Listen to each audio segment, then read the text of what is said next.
Vizag real estate రంగంలో ఇప్పుడు ఇది ఒక పెద్ద సంచలనం.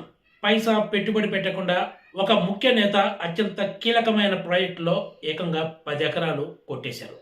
అంతేకాదు ఆ ముఖ్య నేతకు చెందిన బంధువు ఒకరు ఈ భారీ ప్రాజెక్టులో 10 కోట్ల రూపాయలు పెట్టుబడి పెట్టి ఏడాది కూడా తిరగకుండానే ఏకంగా 150 కోట్ల రూపాయల వరకు లాభం పొందారంటే పరిస్థితి ఎలా ఉందో అర్థం చేసుకోవచ్చు. అంటే 10 కోట్ల రూపాయల పెట్టుబడి పెట్టి ఏడాది తిరగకుండానే 150 కోట్ల రూపాయల వరకు పొందటం అంటే బహుశా ప్రపంచంలో ఏ వ్యాపారంలోనూ ఎవరికి ఇలాంటి విద్యలు సాధ్యం కావేమో అని చెప్పొచ్చు. ఇదంతా జరిగింది ఒక ఎంపీ ప్రాజెక్టు. ఆంధ్రప్రదేశ్లోని వైసీపీ సర్కార్ వైజాగ్ను ఎగ్జిక్యూటివ్ క్యాపిటల్గా చేస్తామని ప్రకటించిన విషయం తెలిసిందే.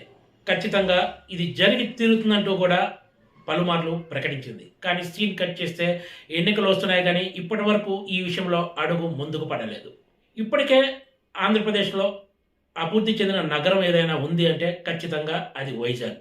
పైగా ఇప్పుడు అక్కడికి రాజధాని వస్తుందనటంతో రాబోయే రోజుల్లో ఇక్కడ ప్రాజెక్టులు చేస్తే భారీ లాభాలు వస్తాయన్న అంచనాతోటి ఒక ఎంపీ ఏకంగా 50 ఎకరాల్లో మెగా విల్లా ప్రాజెక్ట్ చేపట్టారు. పక్కా ప్లానింగ్తో ముందస్తుగానే దీనికి అవసరమైన భూమి సేకరించి పెట్టుకున్నారు. విషయం తెలుసుకున్న ముఖ్య నేత అందులో తనకు ఓ 10 ఎకరాలు పక్కన పెట్టాలని ఆదేశించారు.